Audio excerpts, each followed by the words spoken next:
Hey everyone, World Squid here. Today we're going to make everyone's favorite tier list for Slice and Dice ranking the heroes.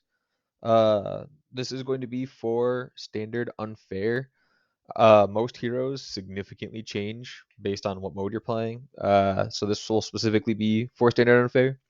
And although there are 6 different curses and you only have to pick 3, I'm going to try to go for what I believe to be the average strength of each hero, and then I will give just if I feel that certain curses affect that character more than others for their tier and color, I will try to make it a point to say that specifically. But I won't go. I have no way to display like, hey, this character's A, but they're an S if you have this. They're a D tier if they've got this curse. That would be too many tier lists. So I'm gonna try to make it a little bit more generalized.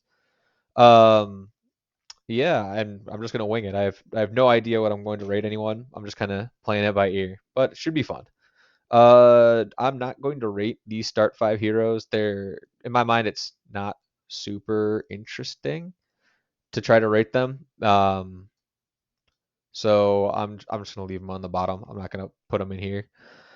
You're forced to start with them anyway, and it's not a huge, I don't know, like in my mind, it's not a very interesting discussion. So I'm gonna leave them at the bottom. So, all right, what we'll do is we'll start from the top. Note, by the way, that these are also in order of my pick rate that the game shows. So there might be a slight bias towards the first heroes always going from like, or the heroes being ranked from like kind of top to bottom. But also note that there's like, I've chosen Whirl 43% here and 59, Collector 59% here, but Whirl's still ahead of Collector. So there's going to be a couple of like weird weird things. It's not always going to be that way. Anyway, so let's get started. All right. So first we have Caldera. I think Caldera is quite strong. I like them quite a lot. I like their kit. They have damage. They have physical damage, good physical damage, and like a 6 damage. They have AOE damage with Scald. Scald is also incredibly efficient if you set it up. Their biggest issue is that they usually are like a 2-turn character. But their mana generation is decent. Their damage, especially for a tier 2 blue, like this physical damage is insanely good. So they're super efficient. I'm going to put Caldera in A tier.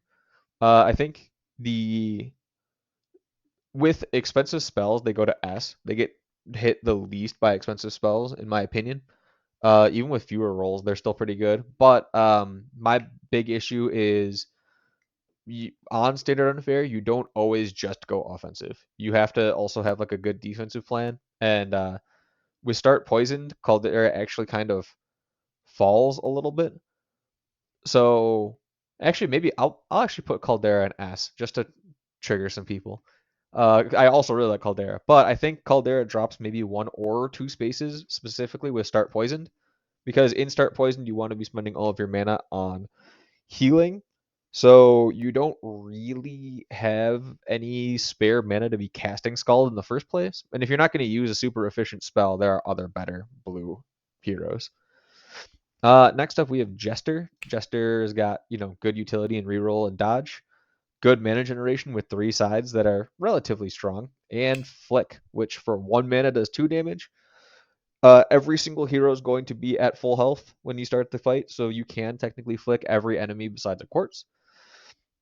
And man, the 1 mana to 2 damage is an insanely good ratio for mana conversion. It's just as good as like your like really good tier 3s. So Jester's in my mind very strong, very ahead of the power curve, and they get S as well. And I don't think any curses really take them out of S rank. I think no matter which curses you take, even expensive spells, they're still top tier because hey, you have flick for 2, and it's still better than most other characters' spells, and their utility still doesn't go away with the extra rolls and being able to dodge.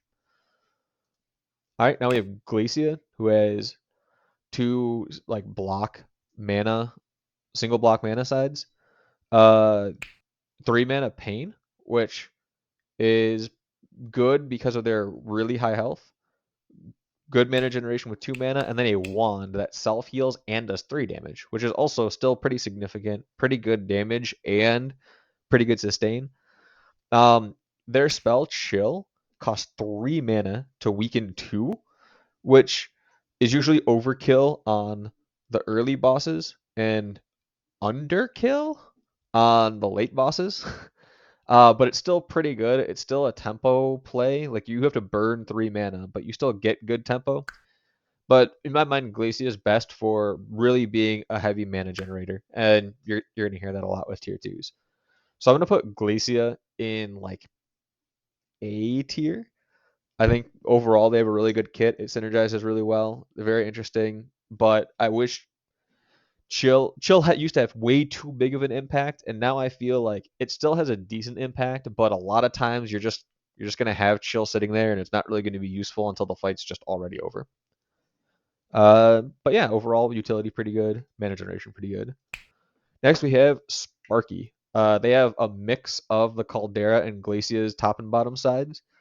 They have a 2 mana and then a 1 mana generator, and then they have this wand right here. If you can store mana, this also becomes incredibly good. Like you can easily get 5 damage out of this for stored mana. And 5 damage single use is pretty strong, especially when it's not conditional, like in the same way that Caldera's is. So overall, they're similar to Caldera, but they're just, in my mind, that much trickier to use. Usually, you don't necessarily want to be storing mana unless a fight's going to go really slow, in which case, having a single really big hit on a slow fight isn't necessarily what you're really looking for. And then they have Zap, which is okay, but it's one of those where it's really tricky to make sure someone's on exactly 4 and also have 3 mana. It's not super mana efficient. So I feel like Sparky has a good kit, but it's just a little undertuned. So I'm actually going to put Sparky in C tier, and I think they go up with tough monsters, maybe 1. But other than that, the the main reason for putting them in C tier is that just it feels like almost every single thing that they do is done better by a different tier 3 blue. So then we have Evoker. Evoker has a really simple, straightforward 3 mana, 2 mana, 2 mana. And then Beam for 3 mana does only 3 damage, so the least efficient, but it's ranged. I used to really hate Evoker. Now I kind of view Evoker as just like a good mana generator. There's not really too much that you really have to say about Evoker's kit. I'm going to put them in either A or B. Hold on, let me well, I've been picking Evoker quite a lot, but I also think that's based on my curses. I think overall, I still think Evoker is just like a in the B tier. I think Beam just is super conditionally good. And so Evoker's biggest strength is their mana generation. And if you play with fewer rolls, Evoker goes down. And if you play with expensive spells, Evoker goes down too. So I think Evoker gets really nuked by a lot of these. There are a lot of curses. But with my current like start poisoned, tough damage, or wow, tough monster start damaged, Evoker actually is pretty good because you have 3 rolls and you basically just need to generate mana for a red hero. So having the consistent 2 mana every turn is super useful. So they actually get bumped up in my mind with start poison. Yeah, this looks decent. All right, druid. Druid's kind of interesting because they're in my mind all over the place.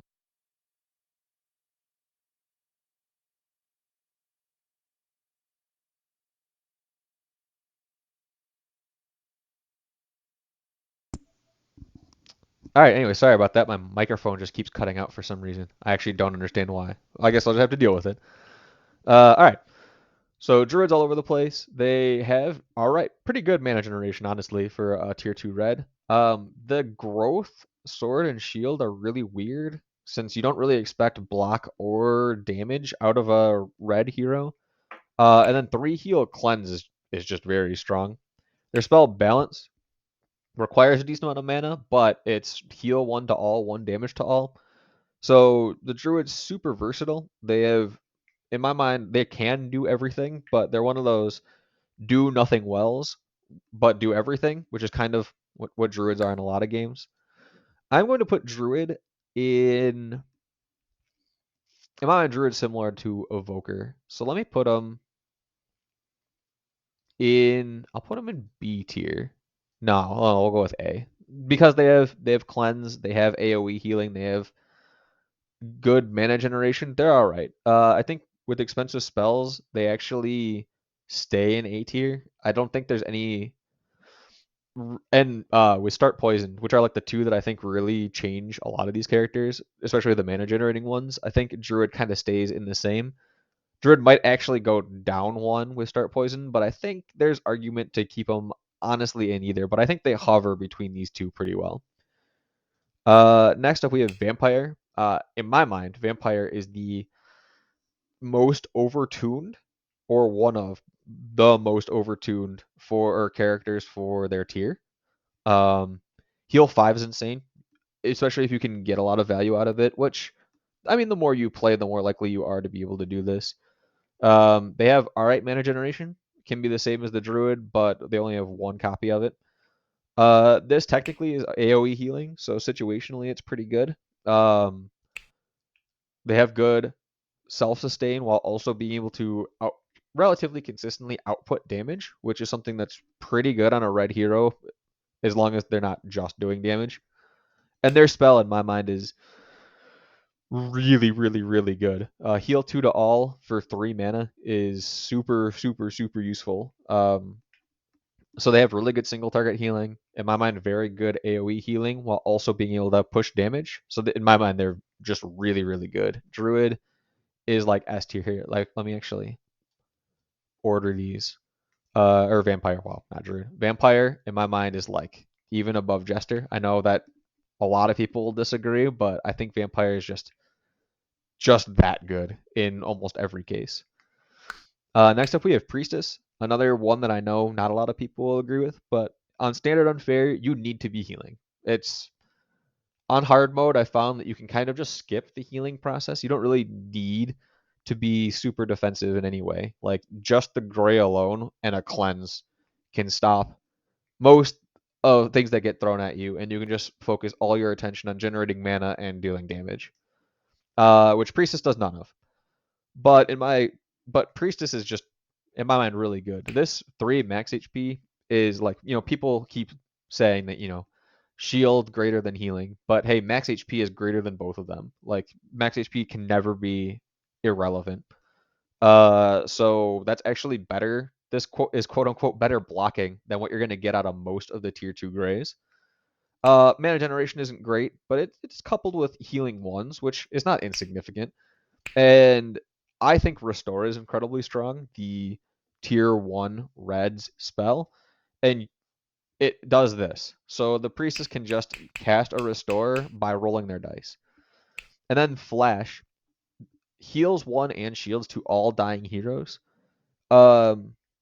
This is like casting Burst on all dying heroes for the cost of a Burst. It also can be better than Burst because it can heal poison while this is going on. So with start poison, Flash can keep your characters above the threshold of that one poison. And in the way that this game works is that enemies will be splitting their damage. So oftentimes, especially early on, a lot of your characters are going to be injured, but not so much so that they're all dying by like +2. So Flash is super mana efficient, and it's very likely that you're going to have, even if you only have 2 people dying this turn, Flash is still insanely efficient. And you can easily get 3 or 4 and just spam Flash, and it's super strong.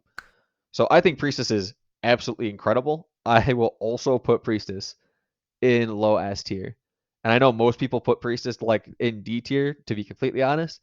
If this were like hard, if I only played hard mode, Priestess would be super low because yeah, you don't really need to block. But I think Priestess does the defending job super well. Medic. Medic has cleanse, good splash healing, good like stall late game fight healing, and decent mana regeneration or generation. Renew sets a hero's health to 6. So like in best case, this will heal 5, just like what the adepts or acolyte, just like the tier 1 reds restore. So this can heal 5 for 2. And in some cases, this is like this. The longer the game goes, the worse this kind of gets. But it's not bad. It actually is pretty functional. I've been liking medic more and more recently, and I think they work pretty well. So I will put medic in A tier as well. I really like the tier 2 red healers, I guess, but more to come. I think all 4 of these can work pretty well with start poisoned. Expensive spells doesn't really it hits, I guess, the medic the most, but overall their dice are good enough that you don't necessarily have to worry about that. And priestess and vampire with even with fewer rolls like don't really suffer that much. Medic and druid do. I think druid actually gets hit much harder with fewer rolls than medic does, so maybe they both would drop 1 with fewer rolls, but overall they're pretty good. And then herbalist. Herbalist, the top rated by a lot of people who play on hard, because herbalist has the 2 damage poison stick and vine, which is, some people say you literally just pick herbalist for vine and that's it. Vine is the least efficient healing spell out of all of them by a lot. I think that's pretty almost inarguable. But vine can also be converted to damage, and vine just also lets you get exact on everything. So it's seen as being really like flexible. The only problem is you don't really, in my experience, you can't really afford to be flexible but super wasteful. You have to be really efficient. And in my mind, herbalist has like absolutely none of that. And also has like a gross shield side, which seems kind of weird. Once you use this wand, which is offensive, they become like the worst roller. I'm actually going to put herbalist in like the literal bottom tier.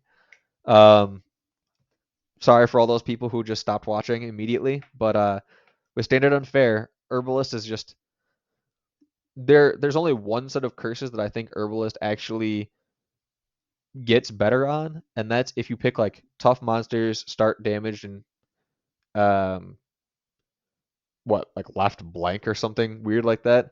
So it's just I don't know, the combination start poisoned and expensive spells both nuke the druid, and I think those 2 are the easiest to manage. I wouldn't put those 2 together, but I think most likely I will be picking one of those 2, and herbalist just has no room in the game for those. So if you pick different combinations, like left blank, herbalist shoots up, whereas these get, you know, better, but like herbalist just gets hit by these curses the hardest, and in my mind just isn't as efficient as they need to be. All right, hopefully controversial stuff over. Monk. Monk has 3 block and redirect, which can easily be saving like multiple characters at a time. Can help you manage how many cleanses you need by taking like a poison side onto the monk, so you only have to cleanse monk. On top of having 2 cleanses, so consistent cleanses, consistent blocking, consistent redirect, and just for kicks, actually has the ability to do damage with a shield 1 revenge, which honestly isn't too bad, but usually it's not the side you're looking for. I think monks pretty much got everything going for them, so I'm gonna put monk in S tier. There just isn't anything that you really, really want from a gray hero that monk can't do. And I think they're universally considered the strongest for the most part. I'm sure there are some people out there who don't. Cleric is next on the list.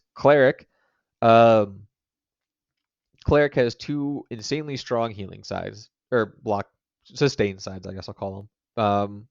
For 4 each, so 2, 4.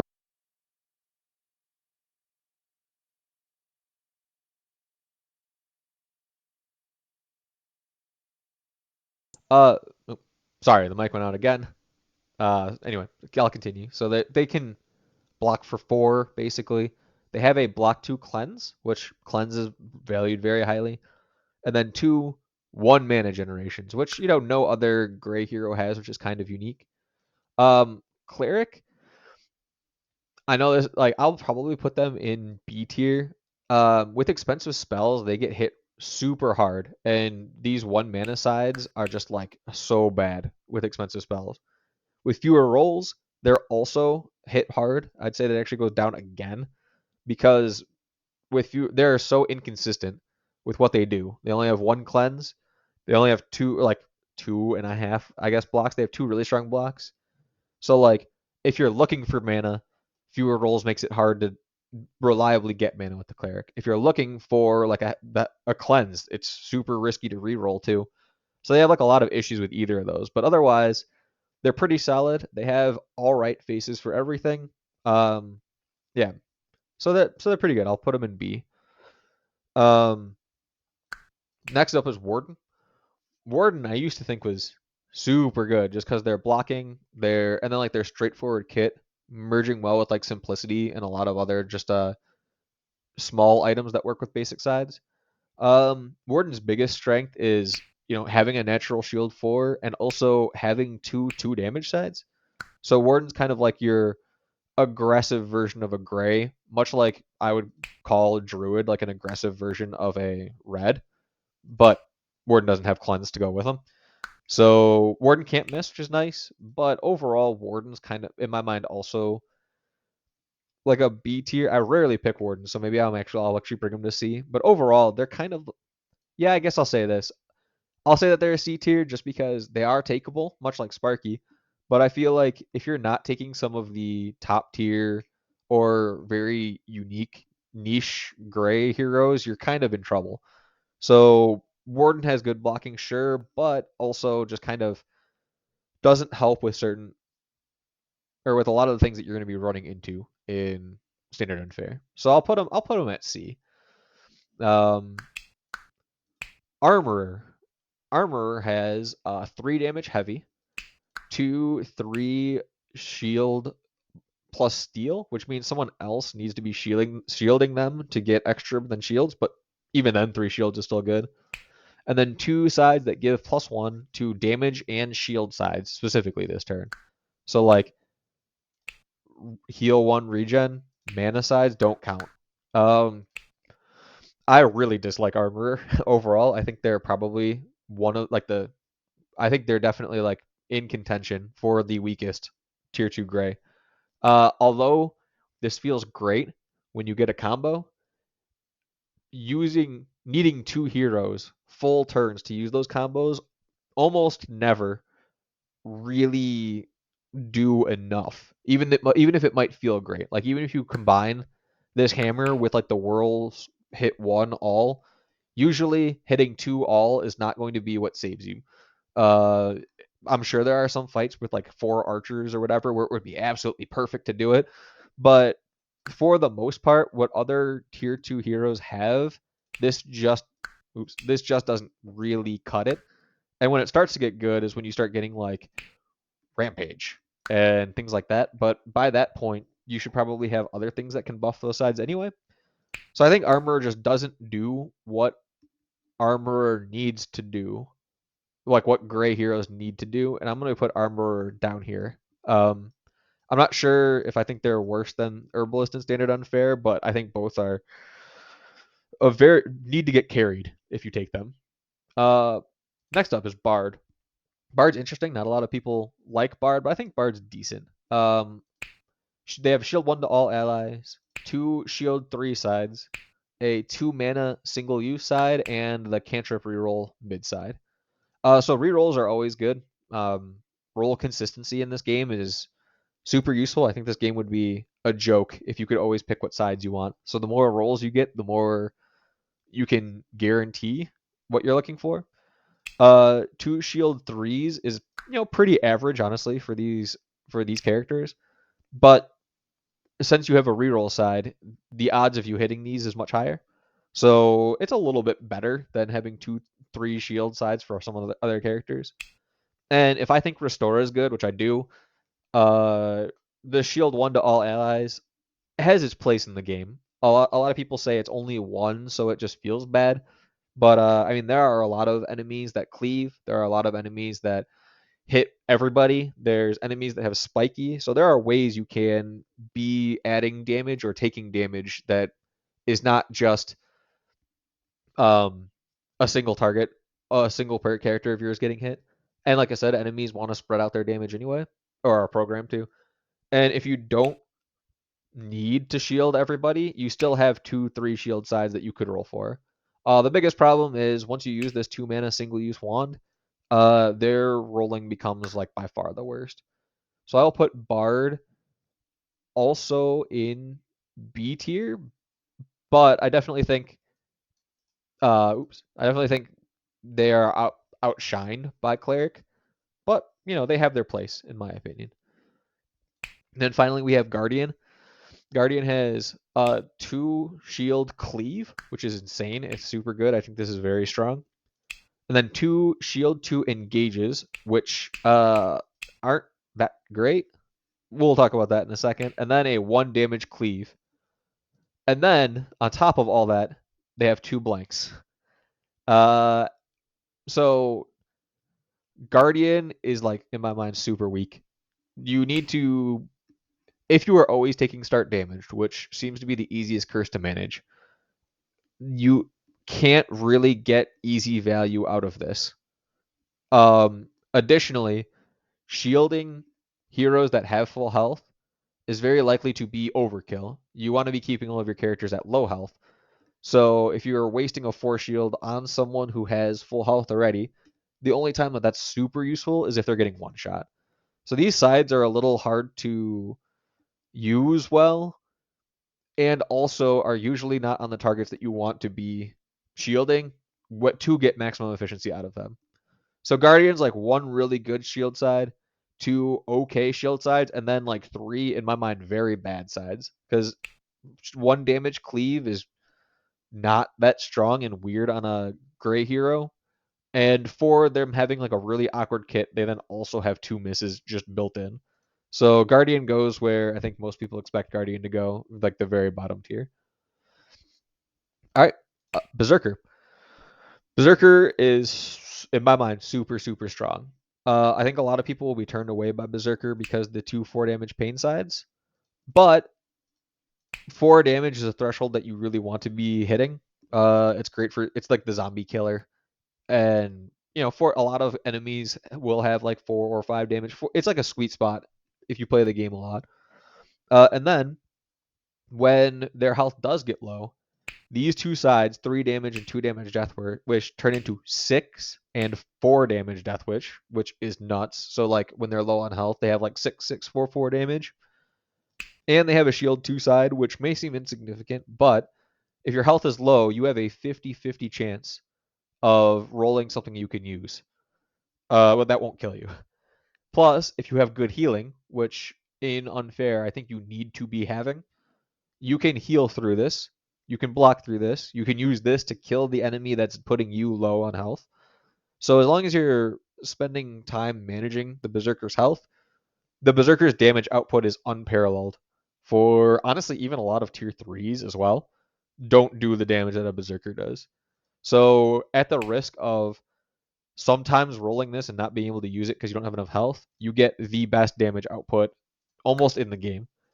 So in my mind, Berserker is S tier. Actually, let me put it like this. Let me do that. And these 2 are fighting for a first place spot. I think Berserker's super strong. Yeah, as long as you manage their health, they're really, really great. And next up, we have the boring soldier. Soldier basically just gets a +1 on every single side from the warrior, and then gets a whopping 4 more health. It's super boring because it's just plain damage, plain that, but dang, this is not very, very strong. It's consistent. Being able to have 2 block is actually not insignificant. And just being able to output decent damage is also pretty good. So soldier gets a nice boring S for soldier, but is in my mind a little bit lower. Um,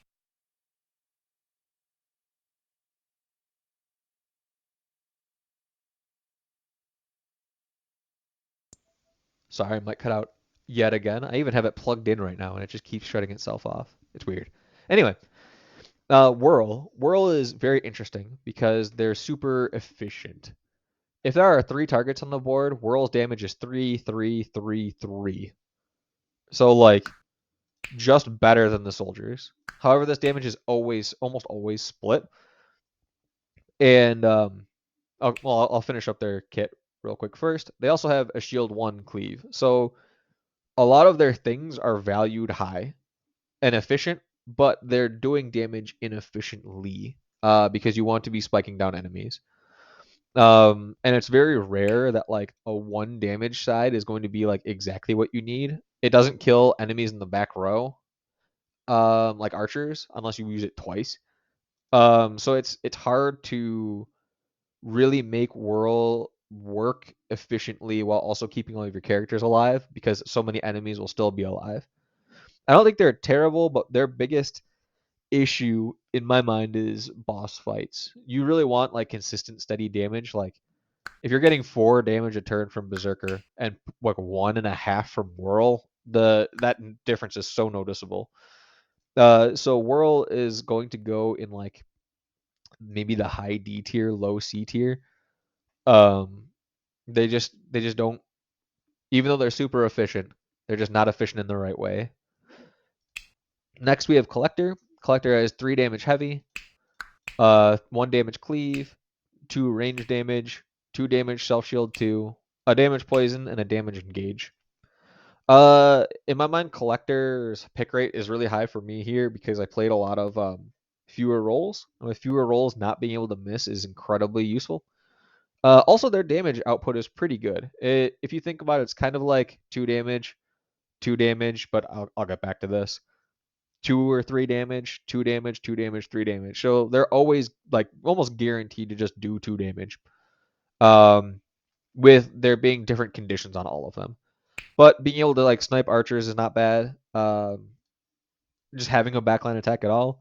And poison damage is great on bosses. Bosses don't usually die super, super quick. So if you can start really ticking poison damage out, it's it helps you with consistency on killing bosses by quite a lot.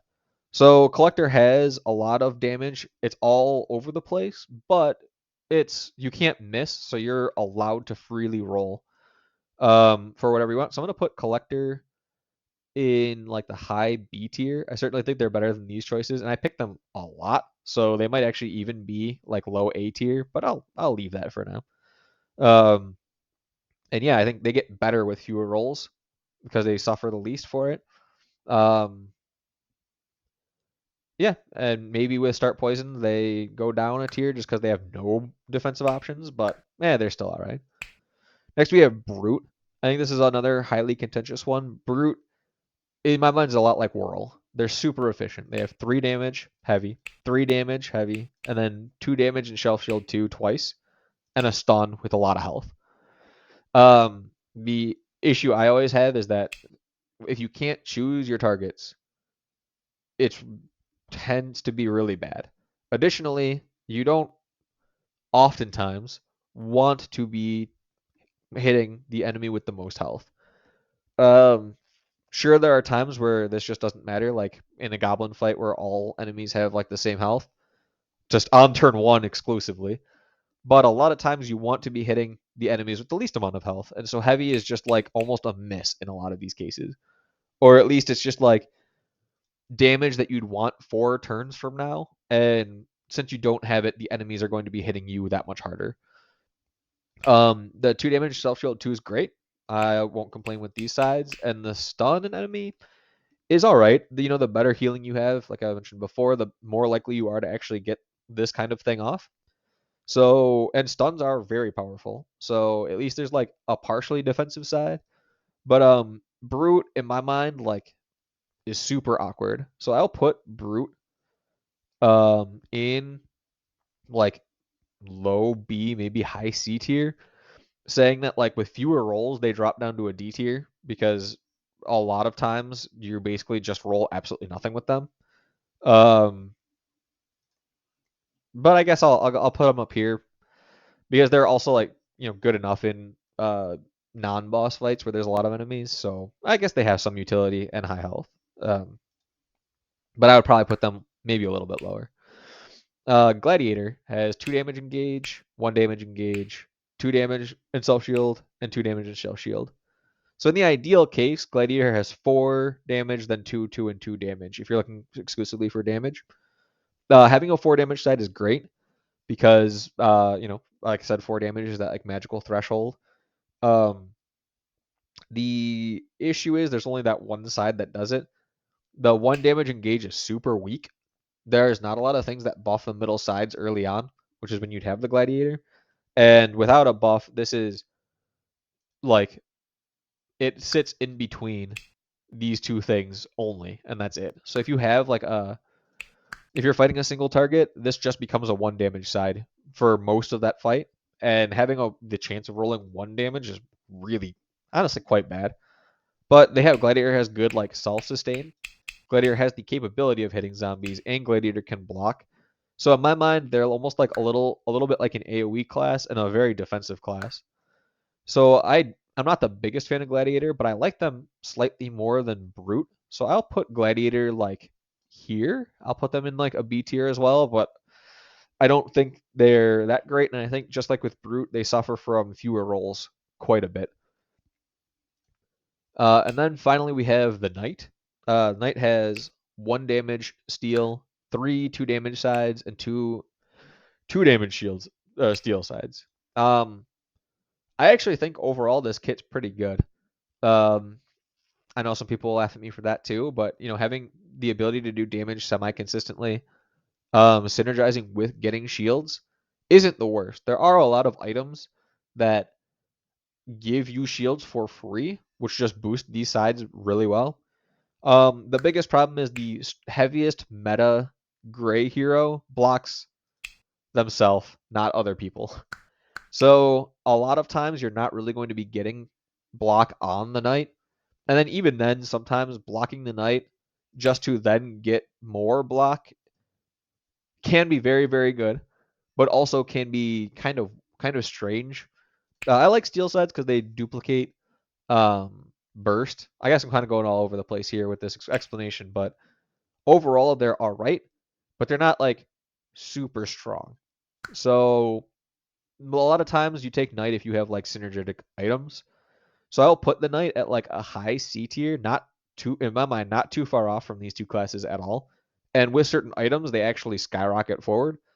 Um, with expensive spells, I think knight gets knocked down because because being able to burst to trigger steel is super useful.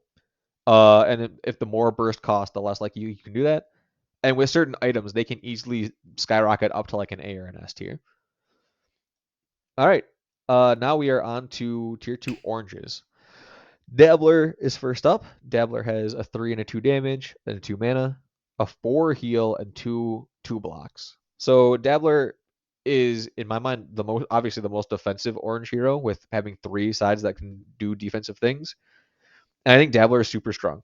Uh, sure, they don't have a 4 damage side. They don't have like an execute. They don't have any fancy damage stuff, but mana generation is good. It's less good with expensive spells, but it's good. The inability to miss is great. 4 healing is actually really strong, really efficient, and two blocks are decent for like actually having defense, like against Slime Queen, those sorts of things. Um, so overall, they're just they have a lot of strong sides, although they're just really all boring. And you could say that every other character can do something slightly better than Dabbler besides mana generation. Actually, that's not even true. The Dabbler is just like by far the most defensive of the classes, while still having pretty strong offense. And since they can't miss, you can reroll as freely as you want to. So I'll put Dabbler in like high A. I think with fewer rolls, they go up to S, but with expensive spells, they maybe go to high B tier instead. Just because that mana side gets so much worse when you have expensive spells that like it actually kind of nukes their damage output just enough that maybe they don't have the greatest amount of damage. Um, next up is Rogue. I know a lot of so Rogue has 2 damage.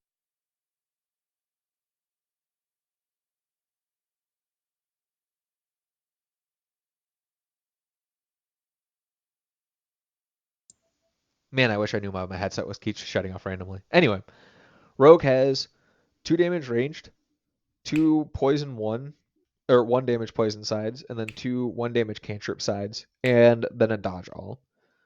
With 8 health and this kit, I really like the rogue. Um, I think rogue's single target damage is incredible. Fighting against like troll with the rogue just feels so good. Cantrip always hits the target that you want. Poison just like ticks like crazy and does a ton of damage.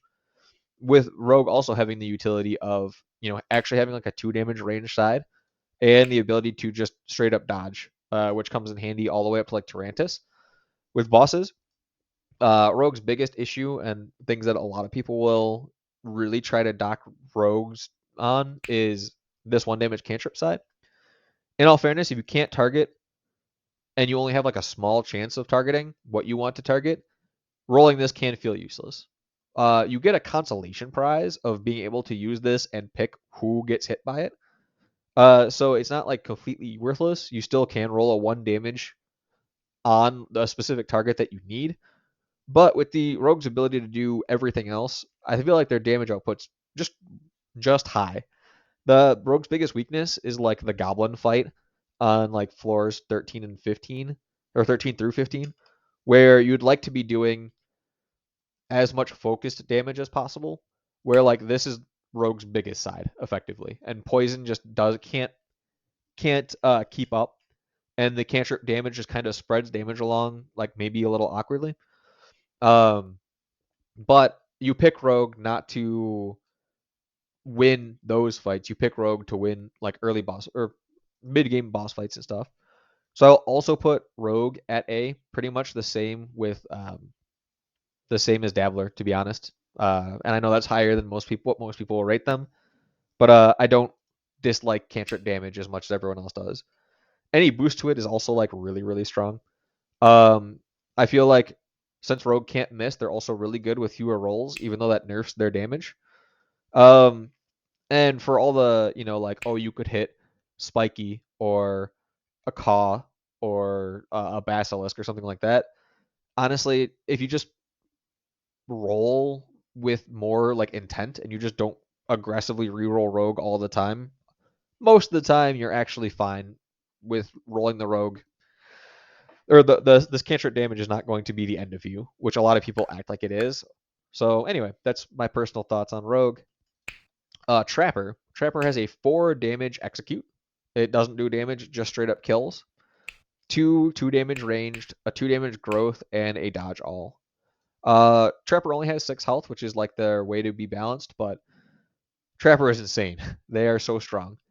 4 damage executes are great. It's ranged as well, so you can hit snipers and cause late game. You can kill slimers without having them spawn a slime. You can kill the witches without them going invulnerable, or even if they go invulnerable, you can still just kill them anyway with this side. This side's crazy good. It's insane. It's very very very strong. Even though it is conditional, most of the time you'll be able to hit this condition. And when you're fighting like oh, and then range damage, it's oftentimes not as significant, but to be completely honest, like just having it be ranged helps a little bit more, just helps boost it a little bit above 2 damage. 2 damage growth is also good on those fights where you can't really be using this very often. You can just try to keep growing this side over and over. And Trapper has the, dodge all, which is great for, Slime Queen, Tarantus, all those kind of like boss fights where your top and bottom sides are going to be taking larger damage, that sort of thing. So in my mind, Trapper just has it all, does it all. They are S tier. I'll probably put them here, just below Berserker, but above these three. In just like super strong, have everything, do everything. Next up is Spellblade. Spellblade has 1 damage poison, 1 damage engage, 2 1 damage and 1 mana, and then 2 1 mana sides. And they come with a spell. They're like the only unique hero that does this. Where for 1 mana, target ally gains +1 to all damage sides this turn, and it's single cast. So Spellblade is this very interesting character where, in my mind, they hit a similar trap that the armorer has, where it's like you say, oh man, look at these potentially juicy combos. You have all these things where if they get boosted, they're so good, but you don't necessarily have a lot of things that can boost them. Sure, this comes with imbue, So one time you can boost it once for 1 mana, but not a lot of other things are going to be reliably boosting this, except for maybe an armorer. And if the armorer is that weak, you don't necessarily want to be picking them. Um, that being said, you can get quite a lot of value out of a lot of their sides. A damage and a mana is fine. It works pretty well. It's very high value. Poison damage, for the same reason that it's good on the rogue, is good on spellblade. Um, one damage engage is kind of bad. It can work well boosting, and it can like kill a zombie if you boost it, but I mean like that's all like pretty rare. And then just be never not being able to roll mana is pretty good. So spellblade in my mind is like a there. Let me look at what I have here. I like spellblade over these. Maybe I actually like yeah, this seems fine for now. Spellblade with fewer rolls, I think since they can't miss, actually go up in value. But with expensive spells, Spellblade drops to almost a D tier. Their spell gets hit super hard, and the part that makes them good, which is their consistent mana generation, is just a little too weak, and you get hit way too hard. So Spellblade is in the middle with the ability to skyward shoot in either direction, based on what curses you pick. Next, we have Gambler. Gambler is kind of interesting. They have a 5 damage, a 2 damage, and a 1 damage side. And that's it. 3 misses. Um, a side note, with 2 rolls, even with 1 roll, Gambler's damage is actually surprisingly high if you just aggressively roll for the 5 damage side. At the cost of it being just inconsistent. Gambler also uses items like the short bow, which actually fill the top and bottom side or worn arms super, super, super well. My pick rate's low because a lot of games on this account have both fewer rolls and expensive spells, and with fewer rolls, this becomes so risky. But overall, their kit's straightforward. You kind of know what you're looking to do. I actually think Gambler is like high B tier. I'd put him like maybe here.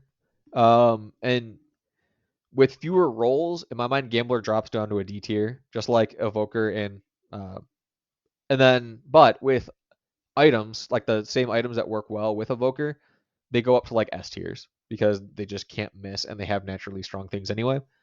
But with the ability to miss, it's tougher to justify being higher than this. Evoker is definitely above Gambler though, because if Evoker hits anything, it's good. Whereas like if the Gambler hits a 1 damage side, it's so much worse than a 5 damage side. So there is a gap here. And then finally we have Ranger. Ranger has 2 damage engage ranged, 2 damage ranged, and then 3 1 damage range cleave. Um, Ranger is the guardian of oranges. This side, super good. If you can roll it consistently, and if you don't have any other like things like that, it works fantastic. 4 damage is great. 4 damage, being able to like kill snipers in the back row, even with tough monsters, is great. But everything else kind of is weird. Having like having a 2 damage range is fine, but a lot of like orange characters kind of have it anyway. So it's like more like a standard damage. And then these sides are super weird. 1 damage ranged cleave. 1 damage isn't going to kill anything ranged mostly. So you're kind of just spreading out damage. It is 3 damage, sure, and it's ranged, which very conditionally matters, but it's still only 1 damage. And if you use this, it then stops you from being able to use your engage side on everything else that you hit. So the ranger themselves is anti-synergetic, while also not having a lot of health, while also having 2 misses. So I feel like these sides are just valued way too high and just don't do it enough. So unfortunately, Ranger also goes in the D tier. I actually think they're less pickable than Whirl. Um, let me do this because as much as I don't like armor, I think they're more pickable on standard unfair in general than these characters. But I still think just because you can block. But yeah, I still think Ranger is super super low. I actually hold on. Ranger definitely goes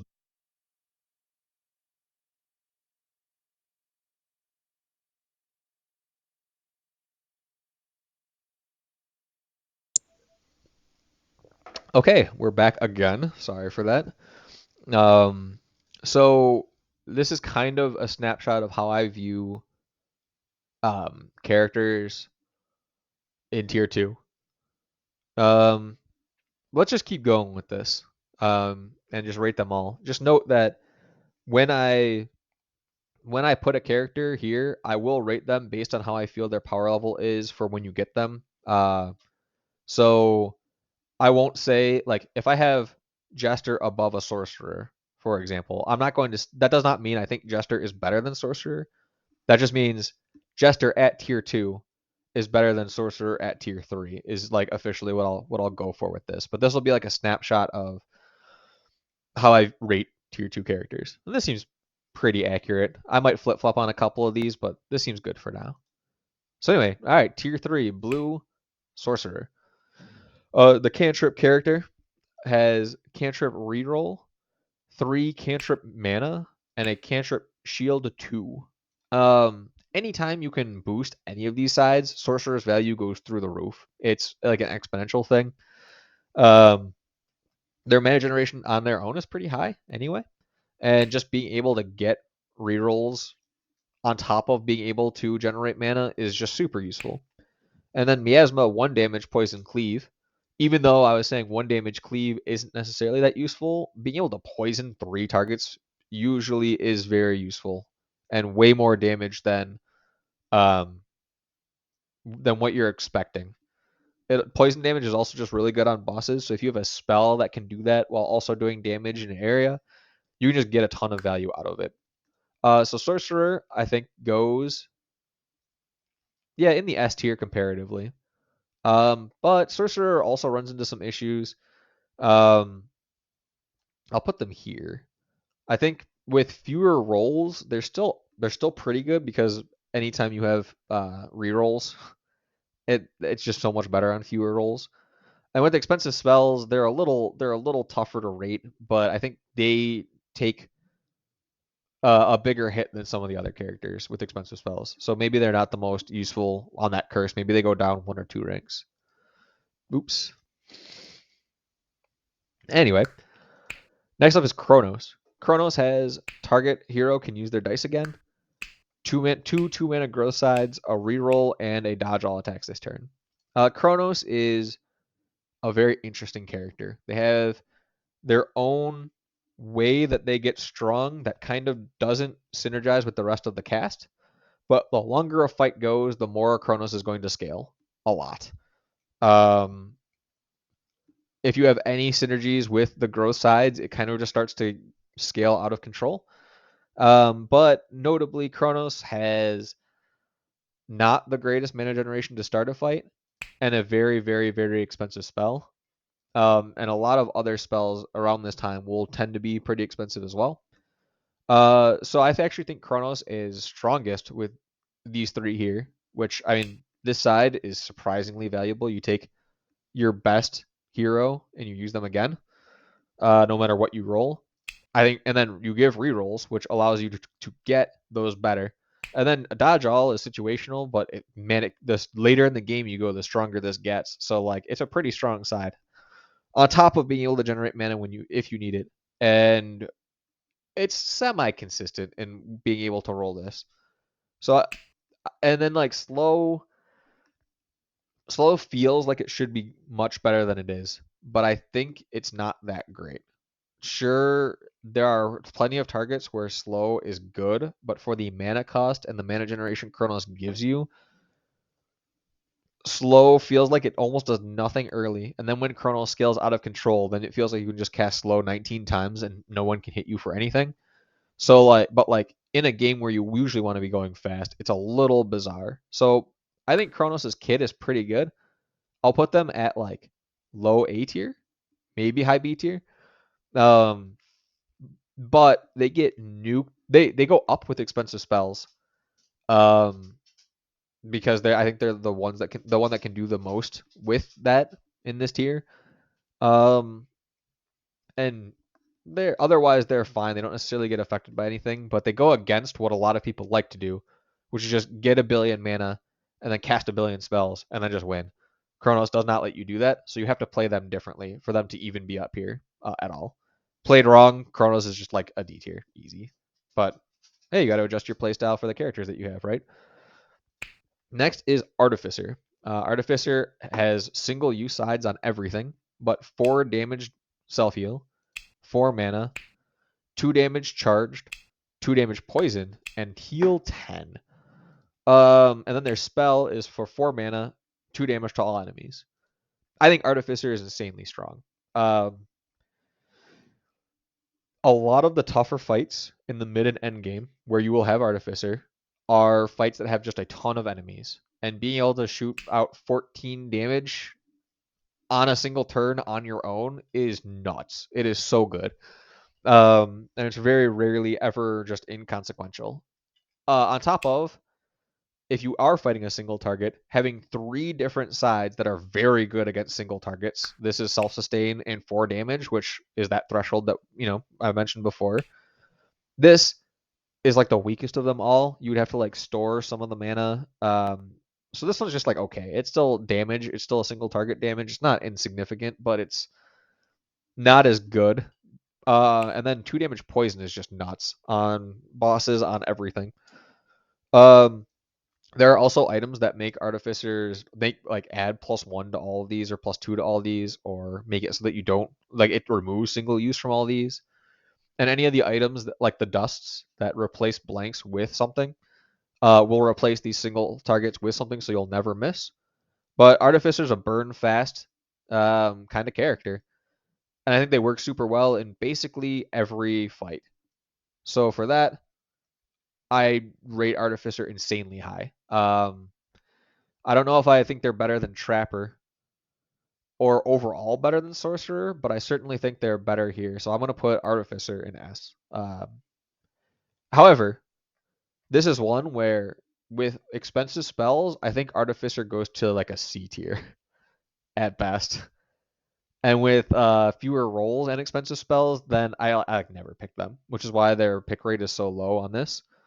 Um, just I know that like other people say that even with expensive spells, Artificer is good because hey, just being able to generate 4 mana. I did that again. 4 mana and 4 mana on 2 separate turns is still just a lot of mana generation, and I can see that. But it just feels so awkward if you can't cast blades, and then you have 4 mana, so you have to like lose 1 or get 1 mana somewhere else while you get these just to cast blades. So like the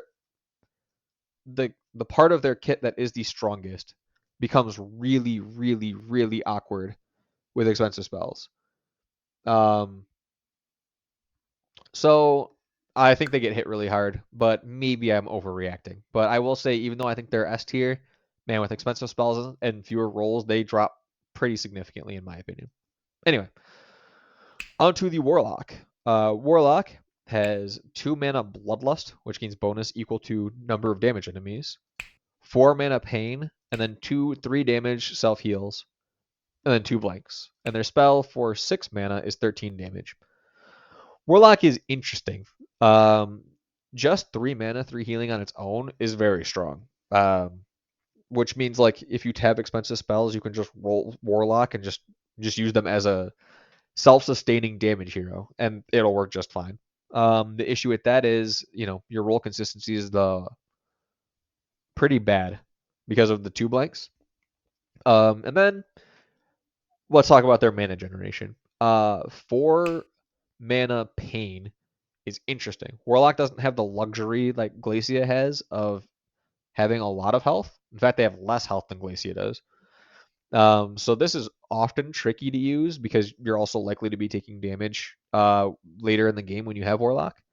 Likely, not guaranteed. So this is a bit weird to use, but hey, it's the same as all pain sides where, if you manage the health, you can usually have this work out pretty well. And then Bloodlust. Bloodlust is a weird thing. It gets stronger the more damage you're doing to enemies without having killed them. So like it's really bizarre. And then also like it seems a little anti-synergetic with Blaze, which is really good against a single target, and this gets better the more targets there are that you can spread damage across. So it's like it's really awkward.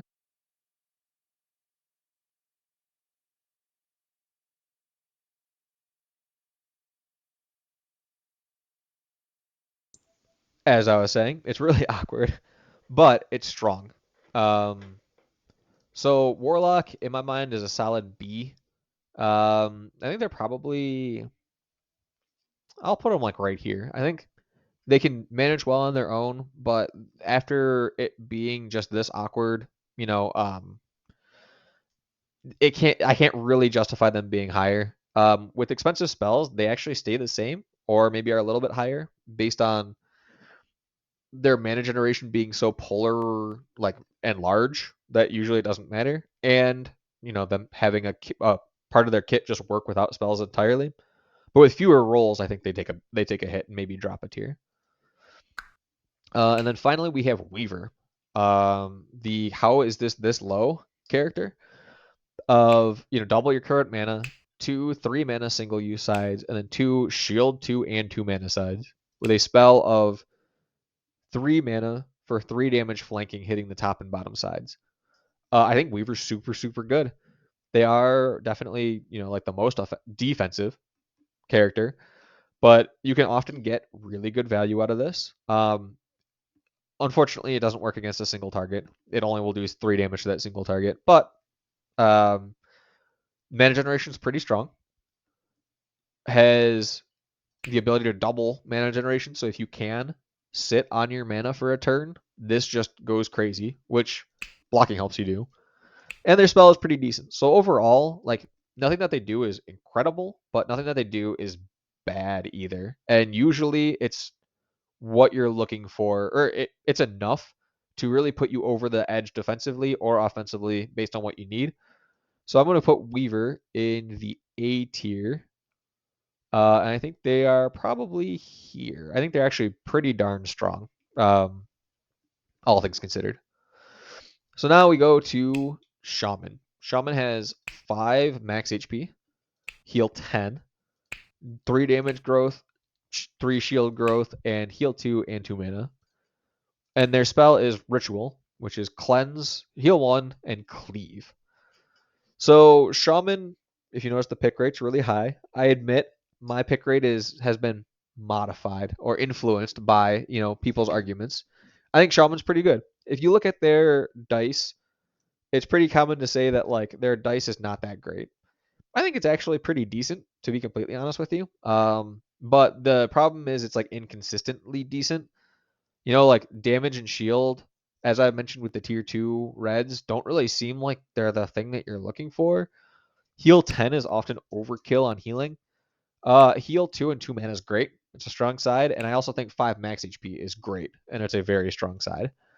But on that note, some of the trickiest things that you're ever going to run into are cleave status effects. And having a spell that lets you whenever you want to cleave cleanse status effects, it becomes really, really, really strong. So sure, yep, Shaman's dice isn't bad on its own, to be completely honest, and their spell kind of puts them over the top, especially if you highly rate cleanse and mana generation, which notably I do not do nearly as much as other people, but I still think it's pretty strong. Um, on that note, I think Shaman is like an A tier. Um, their certain items put them over the top like crazy, and a lot of times you're picking Shaman just to be a safety net and assuming that the rest of your team is going to do most of the heavy lifting. But Shaman on their own still, in my mind, contributes pretty darn well, regardless of basically anything. Um, so yeah, I think they're pretty strong. I think they're very good. Next up, we have Witch. Has a heal 4 cleave, has a heal 5 cleanse, and then a heal 1 boost, 1 damage ranged weaken side, and a 3 mana side. And their spell heals 2 for 1. As I was saying with the Jester, dealing 2 damage for 1 is super, super efficient. So at a time where your mana generation is likely going to be even better, being able to heal 2 for 1 is nuts. On top of having a potential 12 heal that most likely won't actually overheal at all, having a cleanse built in and having a 3 mana side for like a 6 heal or however you want to split it is super good.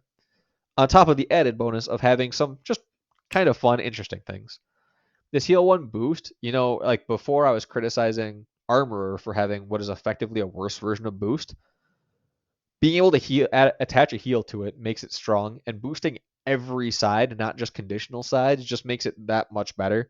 So this is still a good side, and there are enough tier 3 targets where this is really good. And then 1 damage weaken ranged. I criticized Chronos' slow spell for being a 1 damage weaken and having it usually not be enough unless you can cast it a bunch. But this doesn't come at the cost of needing 4 mana to do it. And so, which still has a lot of really good utility. You might say the rolling's a little inconsistent because everything does something different, and that's fair. But overall, they do their job very well. So I actually will put Witch in the S tier. I like everything that they have, and they use a lot of items in the late game really well.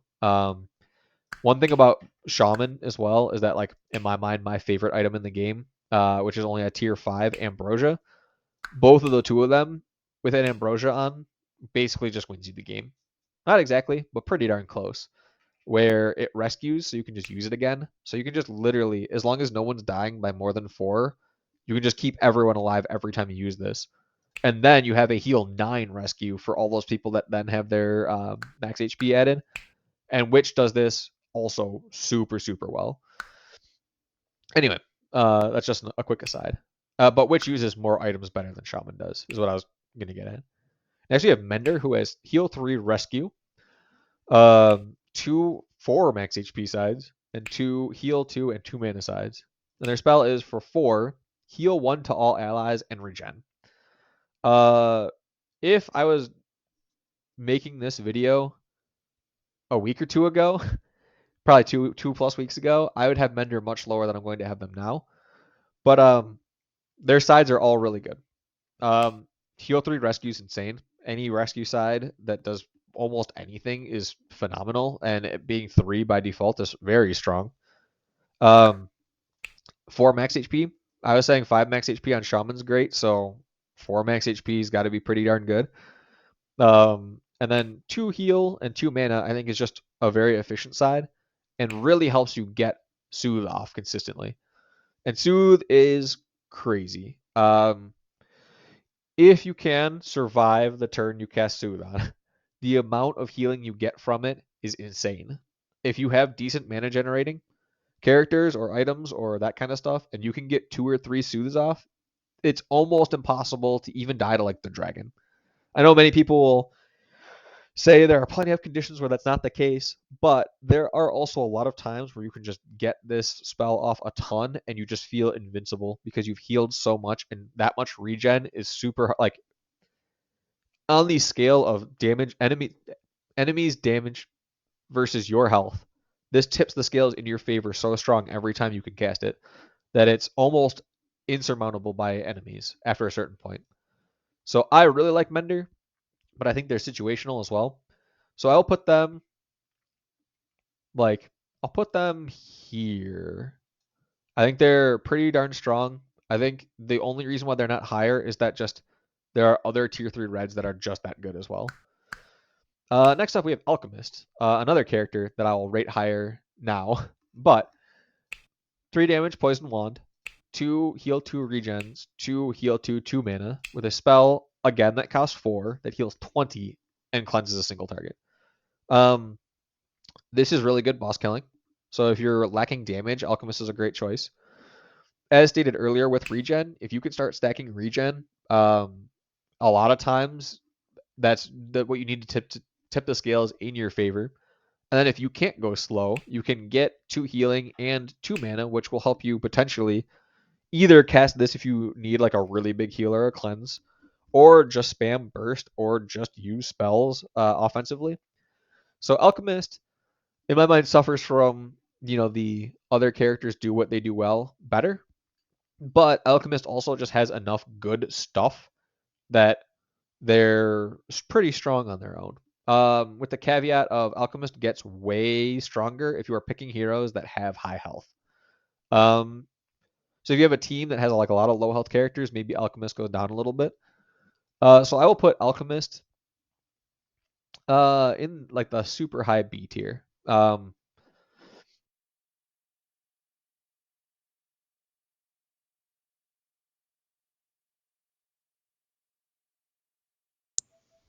I think some of their I think their kit's always very strong and very efficient. You don't necessarily, but it's sometimes it's overkill, and sometimes you just don't have a team that can support it. So it's strong but conditional. Next, we have Forsaken. Forsaken has revive the topmost defeated ally, two mana sides, a 2 max HP pain side, heal 2 to all allies, and self heal and damage 2. With their spell costing only 3, and it says target ally becomes immune to damage this turn and loses 4 max HP. So Forsaken's also like the big polar opposite, like a lot of people really have strong opinions on. Um, I'm still trying to figure out how to make Forsaken work really well. I know there are a handful of people who play at very high levels that pick Forsaken all the time and have it work. But in my mind, Forsaken has issues where a lot of their sides are going to be conditionally good, and sometimes certain sides of theirs will be way behind the power curve. So even though they have a full dice, you can't, and no misses, you can't super aggressively reroll, and you have to know every turn exactly what you want on a Forsaken, which I think guess just comes with experience and with playing a lot. But I'm gonna be honest, I can't. I've struggled to figure it out, and I would love to be taught how to make Forsaken work because I love Forsaken. I think they're great, but I also think they're really weak. And then Bind. Bind, oftentimes you won't even be losing any health when you cast it, and you can prevent like 15 damage with this. So Bind does have really, really, really good uses. But there's like risk involved. Um, so unfortunately, I gotta put Forsaken pretty low.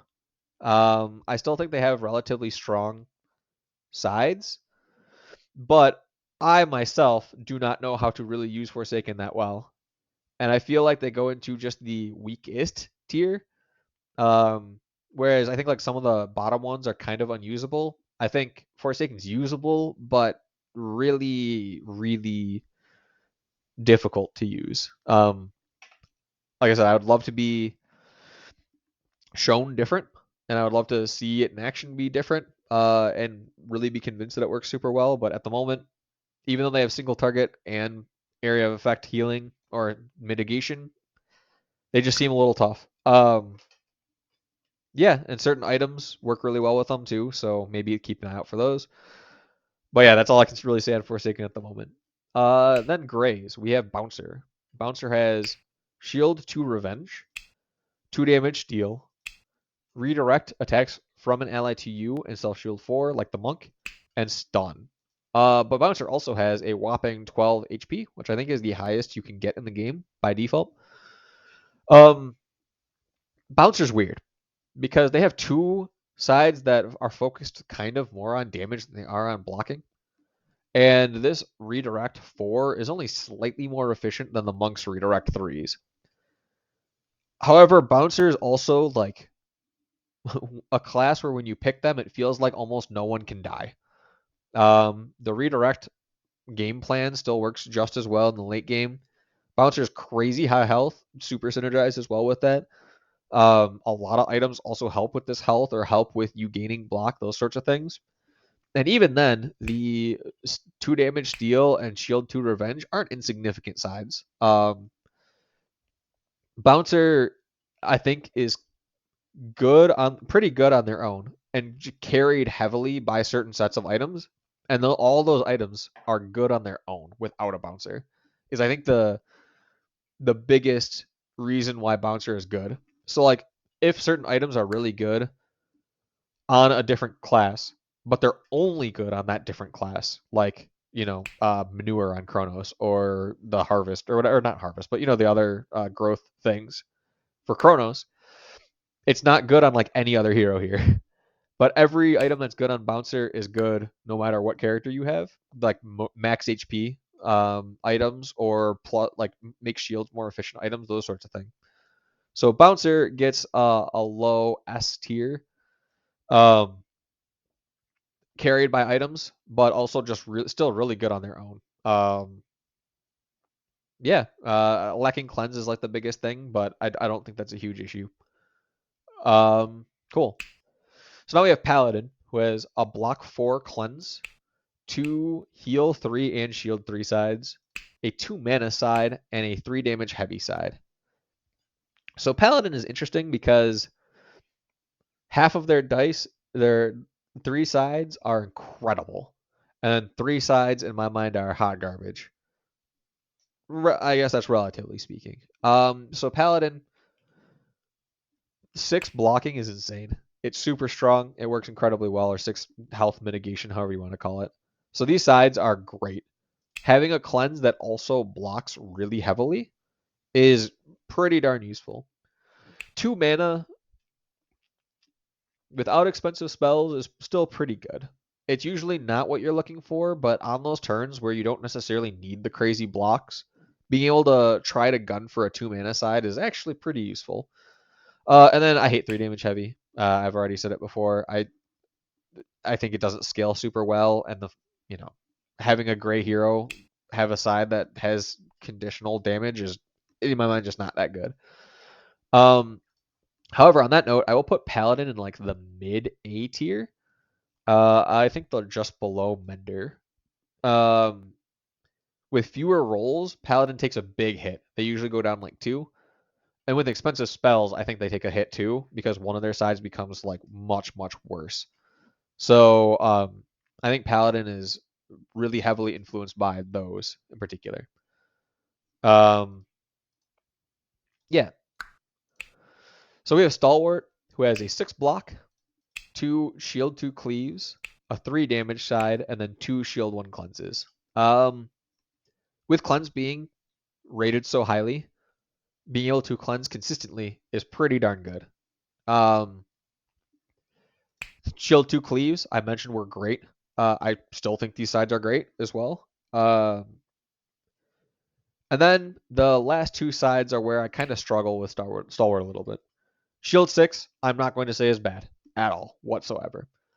But in the time that you need to heavily target one person for blocking, you only have this one side, and everything else falls really short. So Stalwart is, in my mind, risky in that case when you start hitting enemies that are hitting a single target really heavily with an attack. And then 3 damage. I get that each gray hero kind of usually has a way to deal damage, and 3 damage is okay, but it's usually not what you're looking for. But since you can't miss, this side's perfectly fine on Stalwart. It's not great, but it's also not bad. So Stalwart, in my mind, is a weak blocker, but cleanses. Um, well, I say weak. They have 3 blocks that block 6, so they are situationally very strong. So I like them, and I think they're good, but I also think they're overrated just because people like cleanse so much. So I'm going to actually put Stalwart in like the high B tier. They're usually always pickable, but there are plenty of situations where Stalwart just doesn't work nearly as well as other grays. So I think that kind of forced them to take a hit a little bit. I need to stop opening that. Next, we have the Valkyrie. Valkyrie has 3 shield duplicate. Copy this side onto all allied side dice this turn. Shield to revenge. 2 sides. An undying side, and then a 3 damage side. And 8 health. So Valkyrie is interesting. Valkyrie, in my mind, is like the most kind of damagey character, and they also are relatively inconsistent. I like the 3 block duplicate. I think it's actually pretty strong. Just because you don't have to, if you really desperately need blocking, you can just have all of your characters block, And if you have other characters that have things that are just better, you can use those first and then just block however much you need, or however many characters you need to actually be blocking. So I don't think it's bad. I think this is actually relatively strong. Um, but the rest of their kit gets kind of weird. Undying, in my mind, is good, but unlike the Forsaken's Bind spell, when you use Undying, they can still get their health to 1. So you cast.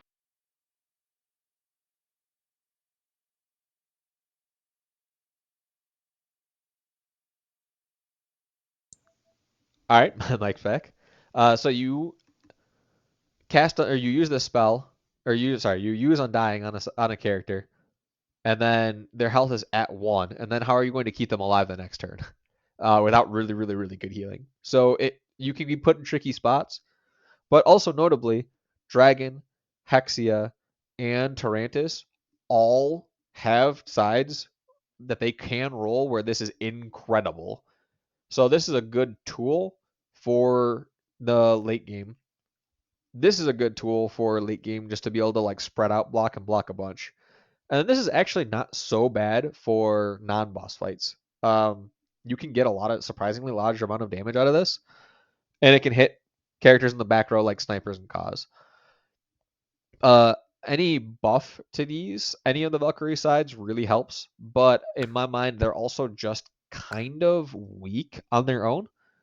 So I'll put Valkyrie. Valkyrie is kind of like a warden. Um, so I'll put them in like the C tier. Oh, the C tier is surprisingly unpopulated so far. Yeah, they're good, but they're not like the worst possible. But they're also kind of awkward. Now we have Keeper. Keeper has Shield 2 Rescue, 2 Undying sides, a Revive side, and then a 3 damage Death Wish side. So Keeper is interesting. Keeper is very polarizing. I did not pick Keeper a lot on this account, but I believe I have 9 wins on the Keeper. Or sorry, I have 8 wins on the Keeper, and I picked them 9 times. So either that means they're incredibly good on certain compositions, and I'm just good at recognizing that, or Keeper is surprisingly much better than what a lot of people give credit for. Um, I will not say which. I don't know. So Keeper is another one of those like hard to use, but also has really polarizingly strong effects. Shield 2 Rescue is not actually that strong late game. It's super strong early game, but not incredibly strong late game. Any buff to this side though, and you start scaling out of control with how good it is. If you have Dragon Egg and you were like hunting for Sorcerer, you could just put Dragon Egg on the Keeper and then have a growth rescue side that shields. And you can easily get up to like 14, 15 shields with it, which I have done multiple times and it's hilarious. And something like Angel Feather, which gives rescue to the top and bottom sides, then gives you rescue undying, which means your whole team can't die. The 3 damage Death Wish can also sometimes be 6 damage, and getting a surprise 6 damage out of your Gray Hero, you know, actually works out pretty well. There are a couple of runs that have been completely saved by having something like this happen. But Revive side is just tricky. It's viewed as being incredibly weak because it's so situational and there's so much setup. Teammate of yours has to die first. Then you have to roll this exactly 1 in 6. And then when you revive them, you're not blocking or keeping other people alive. And the revived character does not act this turn. So it's slow. It is very, very, very slow. And oftentimes when you have a character that's dead, this is like not really fast enough to help you win the fight. So it's a little tricky in that regard. But I think Keeper is actually relatively strong. I like the AoE heal and the single target healing, and I like the just utility of the other sides. So I think they're better than Valkyrie, but they're still not great. But I am going to put them above the Brute by a lot. I think I'll put them here in the B tier. Um, because yeah, the sides that they have work well against the things that you will be encountering late game. But I also think that Keeper suffers really bad with fewer rolls, and they also get stronger the later in the game you pick them. Um, if you pick them like against the Lich, that feels so bad. Um, so like the floors 12 and 14, these usually don't feel so great. But yeah, that's just my opinion on Keeper there. Next we have Veteran, another super boring character who goes up to another 12 healther with 2 4 damage sides, 2 3 damage sides, and 2 4 shield sides. Um, Veteran is just good. They have no real downsides. The ability to swap between offensive defense as well as they can is very strong. 4 block on a yellow character is just insane anyway to begin with. And then having 2 4 damage sides is good. Their damage is actually kind of underwhelming based on how strong everyone else gets in the game, but with how consistent it is and with how much it can be buffed by like items that you would be getting already or just other, there are a lot of things that work really well with veteran as well, and just having this much health makes it the veteran is super strong target. So I'm going to put veteran. I actually think they are better than the soldier. I think they're actually probably better. I think they go here in the S tier. They're very strong. They have no real weaknesses besides the fact that they're just not as offensively strong as other targets. Next we have leader. Leader has target hero can use their dice again. 2 3 damage sides, a 2 damage duplicate side, and an armorer but +2. Leader I used to dislike a lot, but and then I used to like them a lot after that, and now I'm kind of in the middle again with leader. I think this is insanely strong, and it should not be downplayed how absolutely powerful this is. 3 damage is all right. It's the same top and bottom sides. If you want to think about it, it's the same top and bottom sides as what veteran has. We'll get back to this, and then the +2 starts to become significant. Remember when I was saying that this side gets better the later you go into the game, where armor is falling off? Well, now you have double what an armorer can do, and you're likely to have a team that has more of these abilities that you would want to that you'd want to be using this on, like Rampage. So this gets really good. And then finally, 2 damage duplicate. If you look at every single side on every single hero in this hero list for tier 3s, almost every side looks better than 2 damage. However, one character rolling a side that just says, hey, your team just does 10 damage is surprisingly strong. Especially, I would say its strength is the highest when you're fighting Tarantus and the Troll King. And it's not necessarily as strong again, like with Dragon and Hexia. But just like the other duplicate side, it's you can choose who gets duplicated and who doesn't.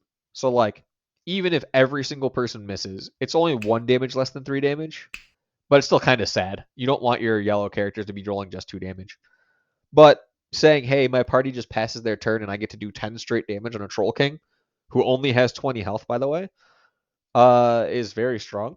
And anytime you can boost this with, say, like an anvil, which gives us steel, or any +1 modifiers on this is the best scaling you can get in the game, or close to the best scaling you can get in the game. So this side isn't to be downplayed, but it certainly gets much better with items.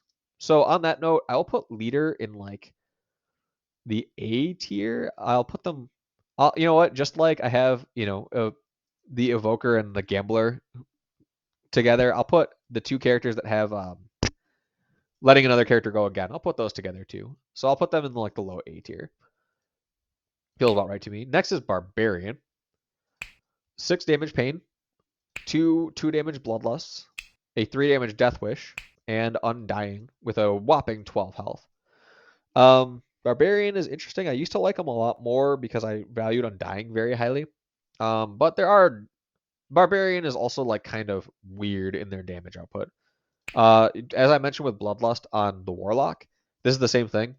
You're effectively requiring area of effect damage to then do single target damage instead. This can kind of get crazy with how much damage it can do, but for the most part, these are almost all like just 3 damage.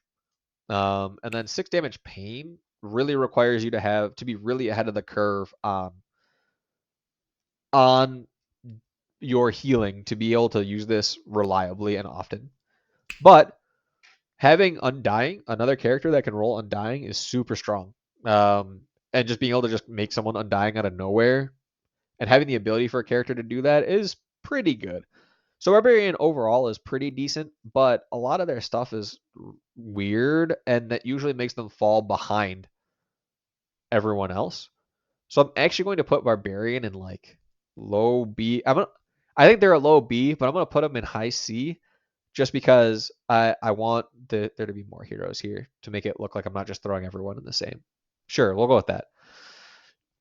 Next we have Curator.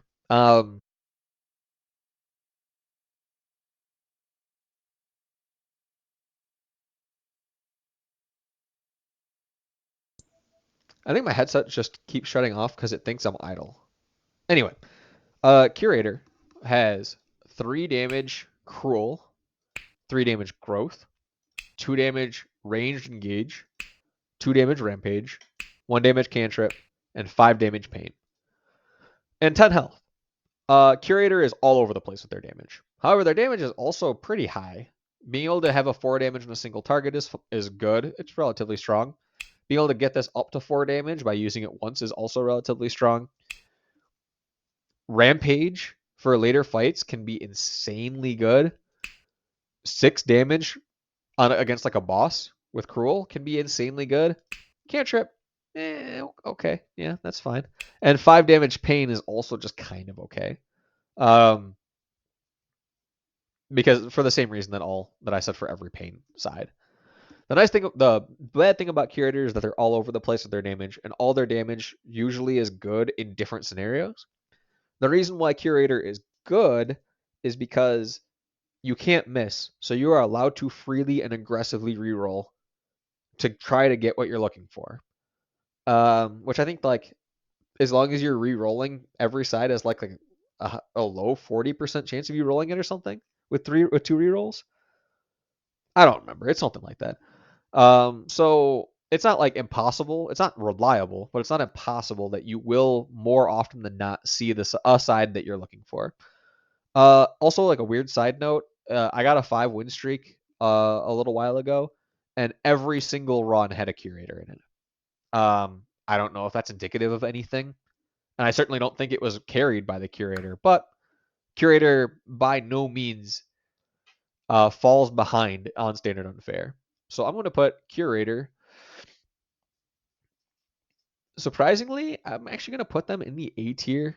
I'm not going to break up the leader Chronos friends, but I think they're slightly better.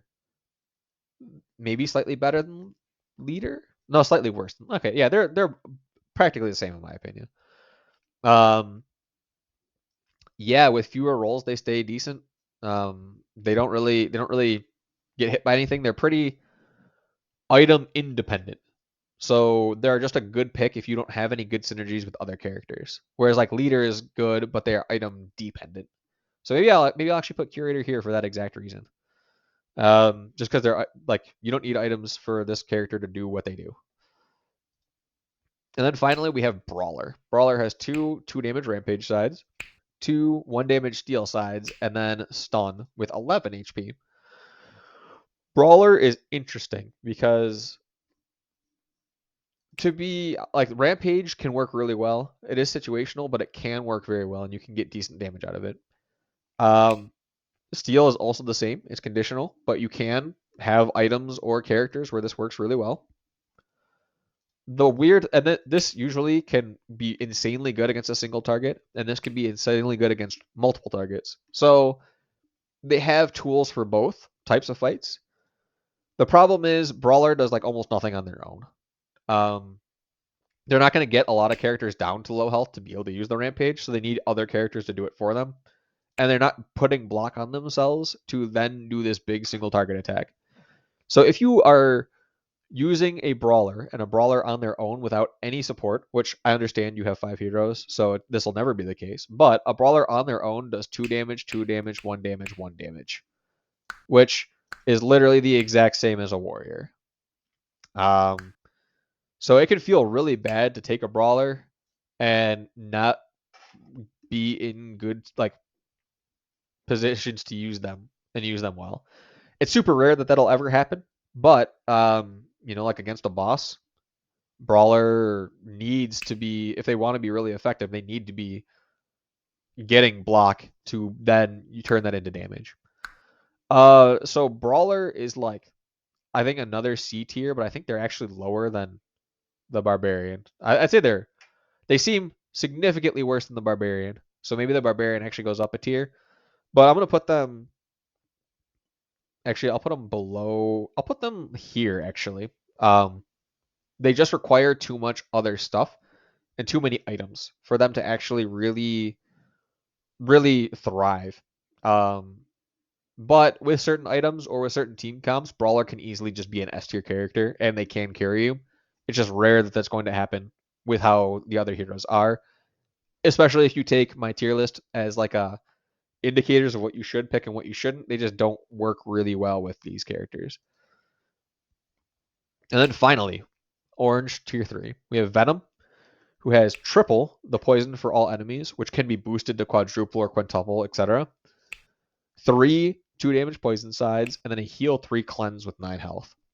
Venom loses the dodge ability, but dang, they are like the best boss killer in the game. The only problem is they have a 2 or 3 turn game plan of stack poison on a character, which usually means that on non-boss fights, they're super, super, super slow, and they're not outputting the damage that you need. So Venom is really, really, really strong, but they're polar opposites of being incredibly strong to potentially incredibly weak. Unlike the Goblin fight, Venom is like tricky to really make work super well. The nice thing about their poison is that they can go through shields, but it's still tricky, and you would like more quick damage than what Venom has for those kinds of fights. However, Venom is still so strong in boss fights that I think putting them anywhere besides a high A tier is like criminal. But I actually think that they don't deserve to be higher than a high A tier just because they're some of my losses in late game are with Venom on my team and going up against a fight where I just don't have enough damage to take care of area effect heroes, and Venom just felt like a completely like an anchor that was attached to my leg. But they're like triple S against every boss fight in the game. And honestly, when you pick Venom and you pick them just for that reason, they're just S anyway. So maybe I feel like they should be S tier. Maybe I should put them in S anyway. I don't know. I'm flip flopping on this one. But no, I'm gonna put them on A just because of how bad they can be in non boss fights. Then we have Ludus. Ludus has 6, 5, 4, 3, 2, 1 damage and only 6 health. Ludus is another one of those characters that's just like very straightforward, very boring, but also very strong. Um, Items that are good overall for like everyone, like max HP, is great for Ludus.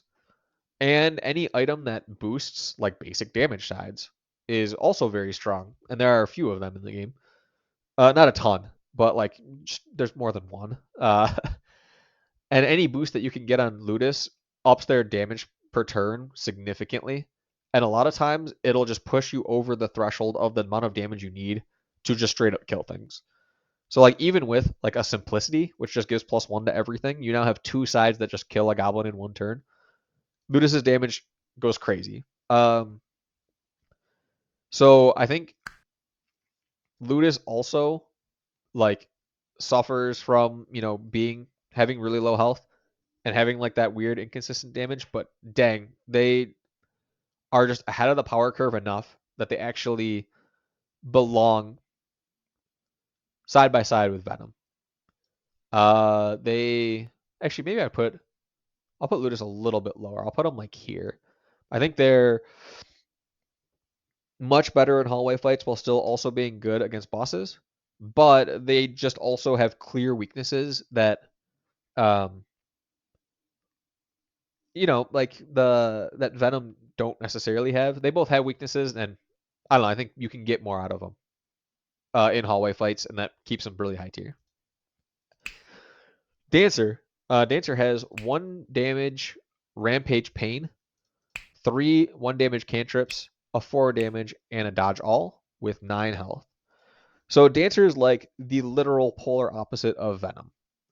Dancer, I won't say is garbage in boss fights, but is definitely not ideal for like your late game boss fights. However, this side right here, 1 damage Rampage Pain, um, is I think the best side in the game for non-boss fights. Any boost to it is absolutely incredible. The damage efficiency that you get out of it is insane. Also, it just is easy to set up, surprisingly easy to set up. Um, it also helps itself set it.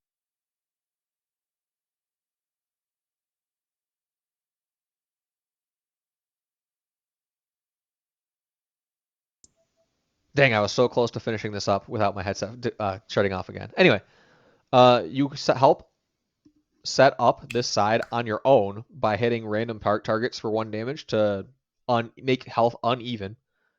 Against a single target, you still have the option to potentially roll a 4 damage side, and you have like the full dodge, so you have the potential for defense while also being able to safely reroll at all times. Um, Dancer's biggest issue is against Hexia, where everything except for spawns have thorns, and that can feel really bad. But honestly, Dancer is so strong in like every other case that I actually don't feel that that's a game breaker or like a deal breaker for picking Dancer.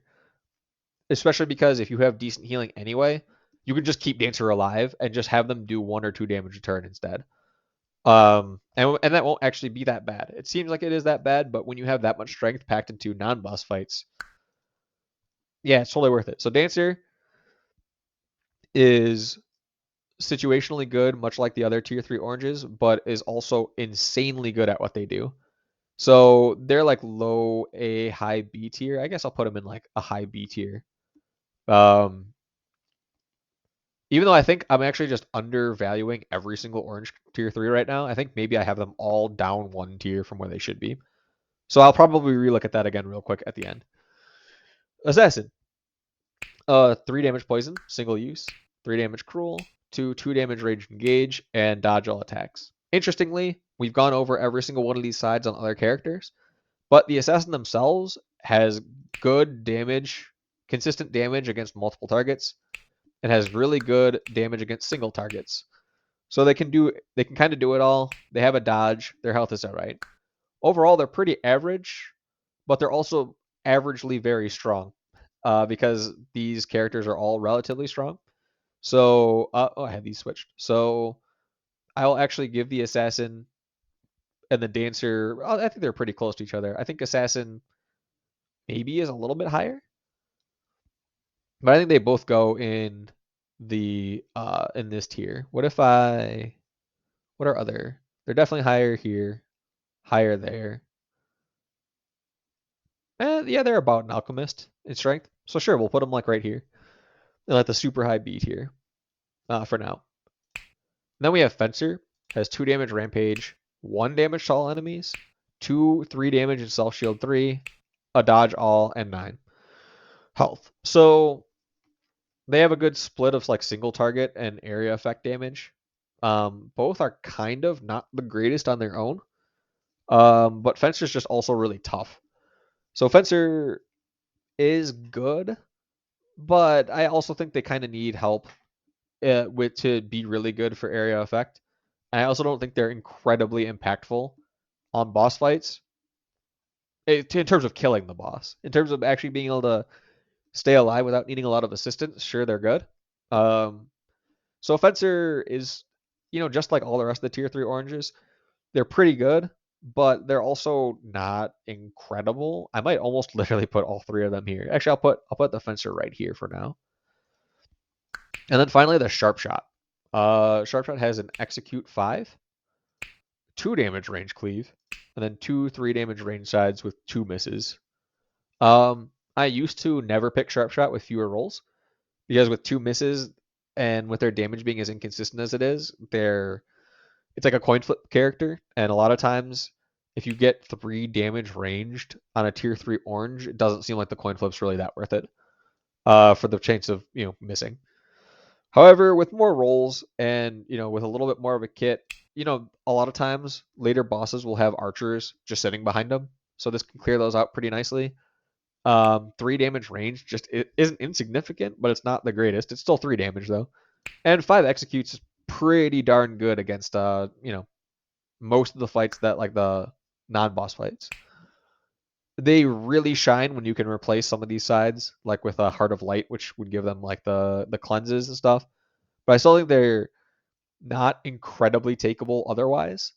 So in my mind, Sharp Shot is kind of like low B tier, and that should be all of them, right? So I'm gonna bump up Venom to S. I'll say Venom is actually just slightly better than the veteran, slightly worse than the veteran. Ludus is actually just going to jump up here to like the high A tier. Dancer is going to go to low A tier. Actually, I like Dancer better than Curator, so Dancer will go mid A tier. And maybe I'm just doing that because I want these to be spread out. But I also feel that, in terms of relative strength to each other, this is how they will be. So here you go. Here's my unofficial tier list of all the heroes in Slice and Dice. Um, I actually tried to order them by what I think their strength is, but I didn't go too crazy in really thinking about that so much. Um, so here you go. I'm sure your experience will have generated a significantly different list than mine, and I will put a link the to this tier list if you want to make your own and post like on the forums and stuff. I'd be super interested to see what you have to see and how yours would differ from mine. And then here, let's actually really quick take out all the tier 2s and just leave the tier 3s in. Um, so you can get just a tier 3 version of the tier list as well. Let's see if I can actually correctly identify all these to make sure this is correct. Uh, tier 3, sure. Yes, yes, no, no, no, no, yes, no. Sorry, I'm really trying to make sure I don't screw this up. I don't know why. It's not that important. Um,